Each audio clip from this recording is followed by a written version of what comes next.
you're all having a great week. For those of you visiting for the first time, hi, my name is Kai, and here on this channel we talk about true crime cases that happen in the 808 state. So if you're interested in true crime and Hawaii, I highly suggest you hit that subscribe button and turn on all your notifications so that you don't miss any uploads. Alright guys, today's case is going to take us to the island of Kauai. It is an unsolved missing persons case. As I was doing research for this case, there's very limited information about people involved, but I did my best and pulled whatever information I could to compile it into this one video. With that being said guys, let's just start from the very beginning. Jenny Sun Haishan was born on April 27, 1962. There's not much information on Jenny's childhood, her background, her education, her family, but we do know that Jenny ends up meeting and eventually marrying a man by the name of Stephen Reisberg.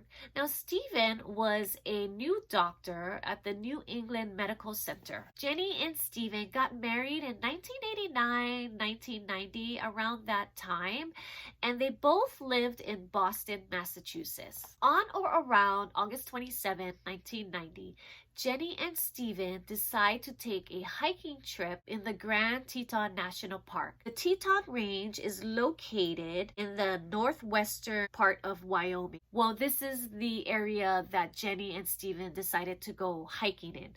Now, the Teton Range major peaks are about 40 miles long, and the Grand Teton National Park sits on about 310,000 acres.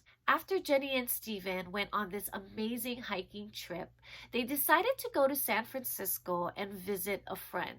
After stopping in San Francisco and visiting one of their friends, the couple then decides to take a trip to the island of Kauai. And the reason for this trip is because the married couple wanted to hike Mount Waialeale. Mount Waialeale means rippling water or overflowing water and sits at an elevation of 5,148 feet with averages of more than 373 inches of rain per year, making Mount Waialeale summit one of the wettest spots in the entire world. Jenny and Stephen arrived at Kauai's Kokee State Park sometime after September 9, 1990, and they struck up a conversation with the former program director of the state park, a man by the name of Mark Jeffers. The couple told Mark that the reason for their visit is that they wanted to hike Mount Waialeale. But Mark Jeffers, he tried to dissuade the couple from attempting to hike it because Mount Waialeale has very few trails and is pretty difficult to climb. Jenny and Stephen were considered pretty advanced hikers, but being that they never hiked Mount Waialeale before, they studied the maps of the mountain which are located at the park for about over an hour. Now later, Mark Jeffers would describe the couple as both being very intelligent and both being very excited to hike Mount Waialeale. It wasn't unusual for Jenny and Stephen to change their travel plans on a whim. Family and friends knew that this couple was pretty spontaneous. They didn't have children, and so they were able to just pick up and go at a moment's notice. But when a professor at Harvard University noticed that Jenny and Stephen weren't back from their trips yet and that nobody was able to get a hold of them, Reisbergs were reported missing around September 24th, 1990. 2 weeks after Jenny and Stephen disappeared, their rental car was found at the Pu'okila lookout within Kokee State Park. Inside the rental car, the couple's fully packed backpack, tents, suitcases, snacks, and a half-full container of juice were found. There were no physical signs of a struggle in or around the car. There was an extensive search for the couple on Kauai between September 27 and September 30th. A scarf similar to one in Jenny's luggage was found, although it is unclear if this scarf actually belonged to Jenny. A hiker had told investigators that he had heard a woman moaning in the park, but it is unknown until today if that woman was Jenny. Now, why this hiker didn't go further and try and find out, who this woman was and where these noises were coming from, it's unbeknownst to me. But in my personal opinion, if I had heard that, it almost sounds as if this woman was hurting or she was in pain. Like when you fall down and you hurt yourself and you're in so much pain that you just kind of like make these little noises. That's my personal opinion. The area of Koke'e Path that Jenny and Stephen were visiting was known to be in close proximity to marijuana plantations and marijuana growers, and 2 hikers were killed by growers in 1990. Some people speculate that Jenny and Stephen Reisberg staged their disappearance and that Stephen was not happy about being a doctor.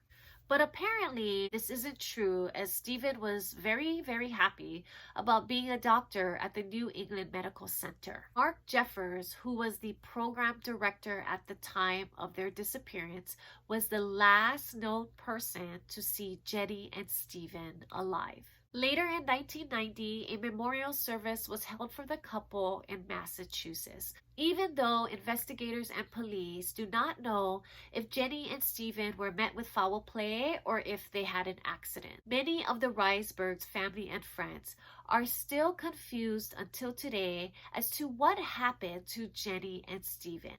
And they remain hopeful that one day the truth about the disappearance of Jenny and Stephen would become known. Jenny and Stephen's files remain opened and unsolved.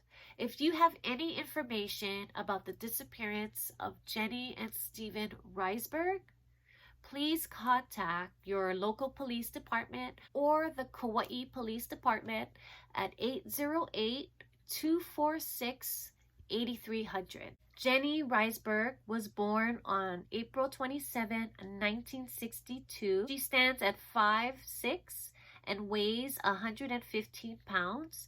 She is of Asian descent, has black hair and brown eyes. At the time of her disappearance, she was 28 years old. Stephen Reisberg was born on January 14, 1956. He stands at 5'9" and weighs between 140 and 180 pounds.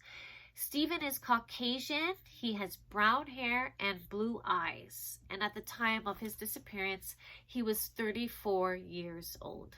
All right, guys, that's all I have for you on this case today. Thank you so much for hanging out with me, and I will see you in the next video. Bye!